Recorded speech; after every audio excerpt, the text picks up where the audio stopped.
What's going on, guys? Yesterday was my 29th birthday and I've learned a lot over the last 29 years. And today I'm going to tell you guys some important things that I've learned, and yeah, I hope this video manages to help some of you guys.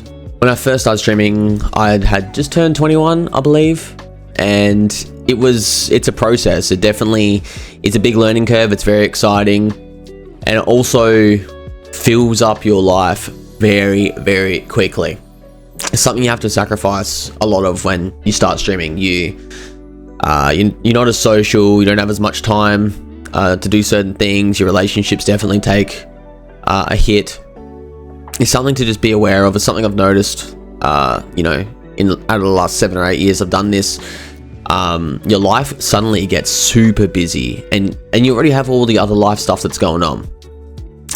Streaming it's fantastic, but like, it is a commitment, and I think you're either in it or you're not. You can't really half commit to it. If you're not fully committed to it, you just ain't gonna make it, and that's the harsh reality of being a streamer.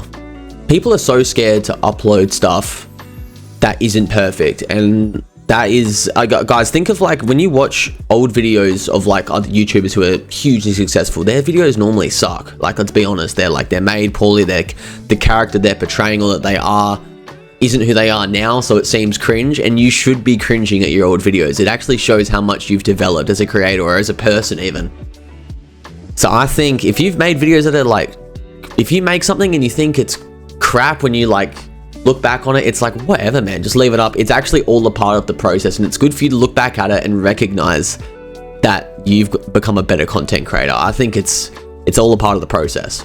There's this rabbit hole that people fall into, and I've even fallen into it in the past as well, but looking at your viewer count and your analytics like you're some kind of guru, man. Do not look at your viewer count. Do not look at your analytics unless you really have to in the early days. It is going to ruin your mental health, ruin the consistency that you got going on. If you're working hard on a video and you upload it and you see it flops, which happens to every creator, it's happened to every single person that does social media, it is going to ruin your mental health. So please stop looking at your viewer count, stop focusing on it. It is not that big of a deal. If you upload something and it sucks, that's okay. If you upload something else and you think it's not even that like great of a piece of content and it does well, it is so random. Social media is completely random like that, but that is just a part of the process, man. Like, it's back in the day, going live in the early days when, streaming was a new and exciting thing, it was enough. You could just go live and it was enough. But now in 2026, it is not enough, man. If you were not making content on every other piece of social media, if you were not creating content on Instagram, Facebook, TikTok, God, every other social platform you can post on, Twitter, all of that, man, you just aren't. No one is going to watch you. You have to give people a reason to watch you. They have to have seen you before to actively go and find you, because a lot of these streaming websites don't really have discoverability. So if you're a streamer now, you need to be making content. You can't be just click and go live and expecting people to watch you. Maybe you'll get a few friends watch you, maybe some family members. No, you have to be making social media, and it's not hard.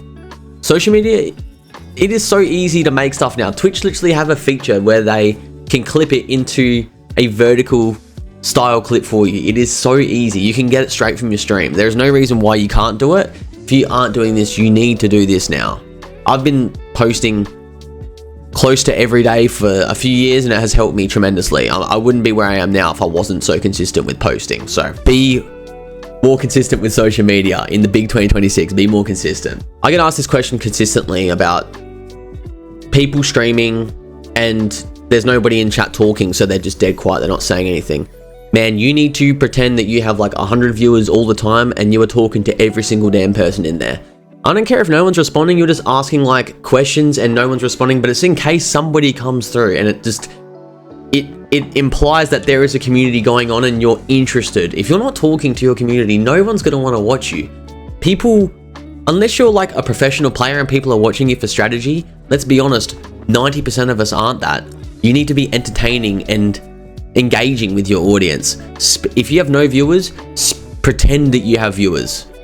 And it's a weird concept. It is a bit awkward. You might feel a bit lame, a bit awkward from it, but dude, fuck what anyone else thinks. If you really want to make longevity in this game, that is what you have to do. If you don't have viewers, pretend that you do. There is a pretty harsh reality check when it comes to content creation and streaming. And that is that, man, it is really inconsistent. You have good months, you have bad months, you have months where you earn fantastic money and you get a lot of opportunity and exposure, and then you have months where it feels like you need to like focus on your career, like your job, more than streaming and content creation. And that is, sadly, it fluctuates a lot, and it is really difficult, but you can't let it get you down because it happens to every single person. But also that leads me to another point, that there is nothing wrong with having an honest 9 to 5 or any type of job. Really, it doesn't have to necessarily be 9 to 5 while you're a content creator. There is nothing bad about that.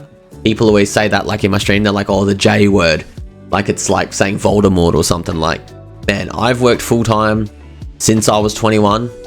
No, maybe a little bit later, around, in my early 20s, and I've juggled streaming, and it is hard. You definitely feel like you have something you have to do, like you have somewhere you have to be, something you got to do. But it's actually made me a better streamer working a full-time job as well, because when you work a full-time job, you have places to be, you have deadlines you have to meet, you have responsibility. When you actually don't have anything else going on in your life and you're just streaming, you can become pretty lazy, and I know I can be prone to being like that myself. Because I go to my job, I finish work, late afternoon, I come home, I go to the gym or whatever, and then I have like a 3-hour period, 4-hour period where I just focus on content. And then I do that, and then I go to bed. And it's consistent every day. It is so hard to be organized when you don't have a routine. So I'm not saying a job is the answer. I'm saying having a job keeps you in a good routine with content, which is it's a strange concept. But it also, the thing about also having a job is it means that you can also buy the equipment that you want. Like, you don't need the best equipment of all time. You can just stream straight from a console, and you can buy like the PlayStation webcam or an Xbox iTalk. Like, there's all these different accessories you can use to stream now. You don't need the best mic, the best light, the best monitors, the fancy desk and the keyboard and all that crap. It's good, and when you work a job, you can buy that. But I think the facade of just stream and then you can buy it is, let's be honest, guys, there are a lot of people that stream 100 hours a month that make less than $1,000 a month. That is the reality, and that is okay. That's fine. But I'm saying like $1,000 a month plus like just paying like to live and bills and like whatever else, like that money goes before it's even come in. It disappears. Even if you just work a few hours a week, helps you just get ahead a little bit, and then it means that you can like make content more stress-free. Man, it's a win-win. I don't understand this thing with society where working a job is like losing. That is not true. If you can financially sustain yourself without working, I admire you. Do it. For me personally, where I'm at in my career, I actually really like my job, and I still really like streaming, but I'm not willing to quit my job to stream more. Man, there is nothing wrong with that. It is not admitting defeat. It actually is a good thing, in my opinion. So it's just food for thought. When you're a streamer, you have to figure out really quickly what type of content creator you are. And in my opinion, there's 3 types, okay? There's the entertainer. So that's like iShowSpeed, Kai Cenat, those kind of guys that they are super entertaining. Like they get up there, they have millions of viewers stimulated on the content that they make all the time. Incredible content creators, right? Then you've got professional video game players, and they're people that watch, you don't watch them for your personality. You watch them because they're talented, and you want to watch how they navigate through games in different situations, right? And then there's the third option, which is kind of like a mix of both. You get people that are a personality, but they're also talented at games. You need to figure out which one you are, because there are so many people that think that they're a professional player, the way that they play and navigate, and the way that they aren't entertaining with their stream, and they're not really good at a video game either, and they're not getting the results that they want. And it's because they actually haven't been real with themselves and realized what type of content creator they are. There's nothing wrong with wanting to be good at a game and locking in and like maybe not being as good as you think you are, or maybe you're your skill isn't quite there yet. I mean, I've been like that in the past as well, but I think it's important to, to be real with yourself, because you've got to be honest with yourself and your ability. What type of content creator do you want to be? A professional player, an entertainer, or a little bit of both? Me personally, I'd say I'm a little bit of both. I'm not a pro player.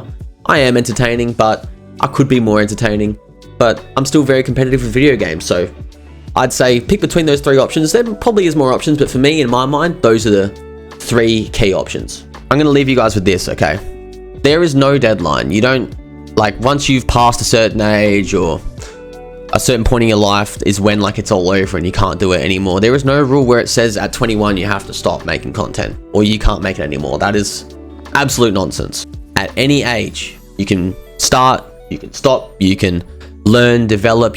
Bro, I see people that are blowing up when they're in their 30s. It can happen to anybody. You just have to be there at the right time, willing to learn and ready to put in the work.